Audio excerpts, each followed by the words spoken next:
Aking pagbabalik sa batang si Gina May ay nagulat ako sa aking nakita dahil ang kanilang bahay ay nasira na dahil sa bagyong Inting. Hindi ko akalain na ganito na ang kanilang bahay, sira-sira na. Ito namang si Gina May ay madalas umiiyak dahil namimiss niya na ang kanyang dalawang kuya. Huwag na mag-iyak. Dito na si kuya. Nalulungkot ata si Gina May. Lungkot, walang kuya eh. Ha? At dito nga ay napatahan ko si Gina May dahil sa daladala kong Jollibee sa kanya. Sobrang saya ng bata. Ngayon pa lamang ito nakakain ng Jollibee, sabi sa akin ng kanyang ama.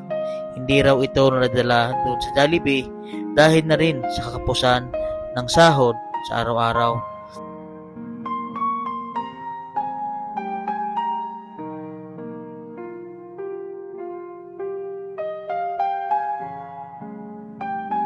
Good morning po sa inyo lahat mga kabayan. Ngayon po ay nandito po tayo kila Gina May, yung bata po ang ating tinutulungan po dito sa Batangas. At meron po nagpaabot ng tulong. Maraming salamat po kay Ma'am Genevieve Maniabing. Yan, maraming salamat po ma'am sa inyong pagpaabot ng tulong po kay Gina May. At yun po sa ating mga followers at mga subscriber po sa ating YouTube channel at saka sa ating Facebook page. Maraming salamat po sa inyo sa walang sawang pagpapanood niyo po sa ating munting YouTube channel.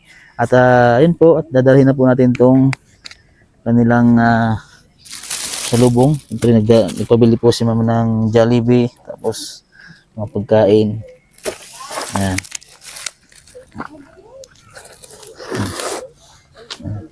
Sira na po yung bahay nila. Anong nangyari sa bahay nila? Ba't bumagsak na lalo?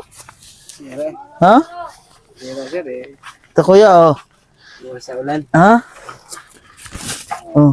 Ano po? Sa ulan. Sa ulan. Huwag na mag-iyak. Ba't naiyak? Naiyak. Namimiss na yung kuya niya. Hindi daw sa tumalim. Ha? Huwag na mag-iyak. Dito na si kuya. Nalulungkot ata si Gina May. Lungkot, walang kuya eh. Ha?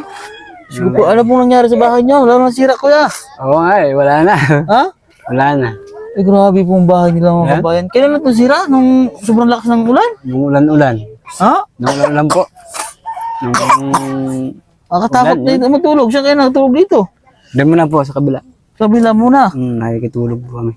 Itulog na lang kayo muna.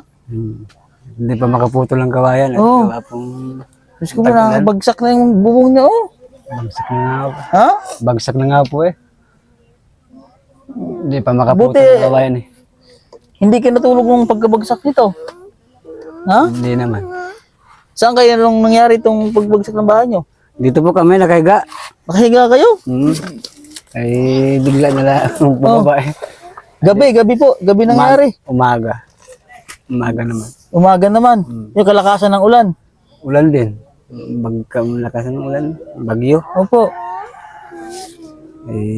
Wala eh. Biglang bumagsak eh. Opo. Ay pag tingin ko Takbo kayong dalawa. Hindi, maano naman po sir, utay-utay lang po pag bagsak. Oo. Hindi naman po bigla. Gawa po nito eh. Gawa ng brace sa ilalim. Utay-utay. Hindi, pag tingin ko ako, wala na. Opo. Bumagsak na doon. Kamusta naman po yung paa nyo? Ayos naman po. Makaling na. Maraming nag-comment dyan sa paa mo. Inom ka daw ng tsaa, yung nilagang sa tawag dyan. Luya. Nilagang luya. Luya. Opo. Baka po daw yun ay arthritis. Arthritis na nga po ata yan Hindi, yun na nga po eh. Dito magsimula ito eh. Na ganito. Opo, tapos maraming tubig. Lagi ka daw uminom laging tubig. Pero number 1, yung nilagang luya, inom ka daw lagi. Yun daw ang gawin mong tsaa. Sabi ng mga nakakaalam. Tapos, ang bawal niyan, alak, Saka sigarilyo, mga sitaw, mga munggo. munggo, yan ang mga bawal. Number 1, alak. Tapos yung mga atay-atay, bawal yan sa ganyan. Kasi bata ka pa, maliliit pa anak mo. Ilang taon ka lang 32. 32. Wala po kayong ngayon, trabaho? Wala po eh. Wala po eh. Bagyo po eh. Ilang araw ng tambay, walang trabaho, nakakainit. Opo. Walang trabaho eh. Ilang araw kayong walang trabaho ngayon? May 2 linggo na siguro, wala. 2 linggo na. Yung bigas kong dala, may ano pa Meron naman? po, babagong bukas lang po. Kunti lang kayo magkain, tipid na tipid, Eh, inahintay ko nga po kayo. Opo. Baka pwedeng punta po natin ang anak ko dun sa tumalim. I-rescue na natin. Ha? Kayo nga hinihintay ko sir. Ay, hintay ko lang gumaling yung paa mo eh. Kayo nga po hinihintay ko sir eh, para... Sa linggo. Puntahan natin. Sige po. Linggo ha, magang-maga. Opo. Puntahan natin. Yung nandoon ba? Nandoon. Nandiyan daw eh. Alam mo naman siguro kung nasaan yun. Oo, alam ko naman po yung kung saan. Baka habulin tayo ng taga doon. Patay. Ha? Hindi po yun. Sigurado ka ha? Alaklaan naman po ang ano ko. Kukunin ko dun eh. Siyempre, nandoon yung asawa dati. Pero hindi naman po na ano yun. Ha? Mabait naman. Kasal ba kayo ng asawa mo dati? Hindi po. Hindi kayo kasal. Hindi po kami sila. Taghirap pa si noon eh. Opo, taghirap. Wala pong... Kinuha kasi yung ano bang nangyari nung pagkuha sa anak mo, hindi ka naman nasa trabaho ka Oo. Kaya nga po ako umuwi. Opo. Dahil gawa pong... Nalaman mo. Gusto ko pong makasama ulit yung anak ko. Pagbawa, wala na. Kinuha lang pala dito sa iyo. Pero hindi naman nagpaalam sa iyo na kunin yung anak. Basta nila ang nagpaalam, nandoon na. Hindi naman po nagsabi sa akin Opo.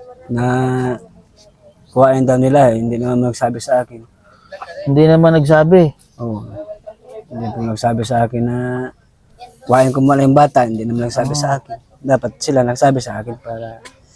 Opo. Isa itong mga anak mo, ito ba ay may mga rehistro at sa sunod Yung na taon, dalawa po, wala pa eh. papaaralin natin. Ito, restrado na po ito. Nasaan ang rehistro nito? Nasa bianan ko po sa Quezon. Pwede naman siguro paano yun eh. Request. Sige. Yung 3 anak mo na ito, pupunta tayo sa munisipyo, kukuha natin ng birth certificate. Ito mayroon na. Meron na ito eh. I-request na lang natin kasi makikita naman yan. Yung dalawa. Yung dalawa, wala pa. Wala pa pala yung dalawa. Sige. Kasi wala. Kuha natin. Kung saan na lang po kami eh. Kung saan ang trabaho doon. Kung saan. Lipat lang po kami. Kaya hindi po ang bata. Kukuha natin ng birth certificate ng iyong mga anak. Kumain na kayo yan? Ano ulam nyo? Wala po sir. Sa inyo. Kanin, meron po. Kanin. Wala kayong ulam. Wala po eh. Wala po kaming ulam eh. Kaya nga po naman yung wet at wala Namiminggit ka. Galing ka sa ilog. Opo. Wala pong ulam eh. Wala pang huli. Walang huli. Ano pamain mo? Bulate po yung sa lupa. Bulate. Wala pong ano eh. Wala pong mahuli. Walang mahuli. Wala pong mahuli.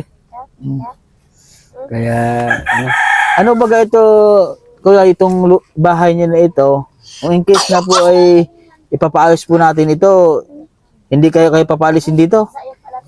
parang hindi naman po siguro. At dito lang po kami nagtatrabaho sa kanilang lupa nito eh. Ibig sabihin, itong lupang ito na tinitirikan nyo ng bahay, dito kayo nagtatrabaho sa kanila. Opo. Kahit ano sana mapaayos natin itong bahay nyo. Kahit Yun nga simple po, lang, maliit. Kahit maliit lang po. Ganito lang din po. Po. Na hindi ganito. Ha? Kasi merong nag-message na isa sa ating mga sponsor na gustong mapaayos yung bahay nyo kahit maliit lang. At least maganda. Ano? So, okay naman. Okay naman po. Hindi kayo naalis dito. Hindi po. Gawa pong dito po naman kami nagtatrabaho. Tapos yung mga anak mo nag-aaral. Opo. Paaralin natin sunod na taon. Ha? Opo. Ano? Paayos natin bahay nyo? Ha? Kahit maliit lang po. At least okay ano. Kasi lang po kami 4 eh. Ayos na po. Oo. Sige po, at meron po akong dalang ito, may dala po akong kumain ka muna, Gina May. Kumain. Ito nagpabili si ma'am ng Jollibee. Bah. Makaw, sarap sige na natin. Sabi ikaw. Si Mimi. Yan lang.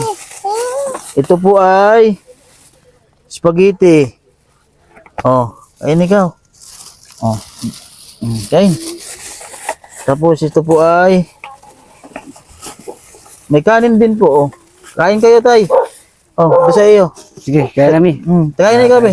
Anong gusto mo, kanin o spaghetti? Ito, may ano kasi, oh, may chicken, oh. Tapos may kanin. Huwag, gumawa na yun. Ito, kutsara. Oh. Yan, oh. Huwag kamayin, me. Oh, yan, kutsara. Kutsarain mo. Kain muna ikaw. Kakain Ito yung chicken mo, ha? Ito yung kanin. Gusto mo yung chicken? Ha? Manok, oh. Kuha mo ikaw. Huwag ka, eh. Oh, sige. Okay. Kumain ka muna dyan habang nagkikwentuhan kami papa mo. Di ba sarap? Kutsara, ito, tinidiro mo, haluin natin. Tinidurin mo. Nadadala niyo ba yung mga anak niyo sa Jollibee, kuya? Hindi pa po, sir. Ha? Hindi pa po. Hindi pa po nakakapunta sa Jollibee yung mga anak niyo? Opo. Sayang, wala yung dalawa dito pag nagdumating yung dalawa. Yung anak mong dalawa. Kain ko nga po yun. Sasama natin sa Jollibee. Kain ikaw, kain muna ikaw. Nagkain ba siya ng magahan? Kaya na po kami, sir. Oh, ito po. Kain ka kuya. Hindi, Ito po ay Ito po, sir, isang tray na itlog. Pinabili po niyo eh. salamat po nito, sir. Oh. Isang tray, tapos marami po ito. Sini. Gunay ka maingay, me. Tinadurin mo be. Tinidurin mo yan. Tapos ito be, biskuit o isang ano natin. Naku, ang daming pagkain na naman ni Gina May. Ano, Gina May no? Oh. Kami naman si Ito Julan. Gina May, isang biskuit ha, pag nagutom ikaw ha. Kaya lang dyan bahala. Salamat po ito, kaya. Sir, sa ano. Kasi ito po ay nagpabili si ma'am ng ano, bigas, 10 kilo po ito. May bigas pa po kayo, kunti pa lang bawas. Oh, yan lang po muna. Ayun. Tapos ito po ay marami po itong ano, mga sesto na Gina May. Oh, di ba paborito mo ito? Oh, Naman yan si Julan, me. ha? Kwantuan naman po yan. Atong tuwa na naman. Tapos ay gatas. Oh, isang gatas. Tapos marami po itong dilata. Ito po. Ito. Yan po mga dilata, madami po yan. Oh, luwag. Marami pong ano, sir. Ah? Salamat po, sir. Oh, wag na mga sa ilog, dami ka ng ulam. Oh, lagi doon.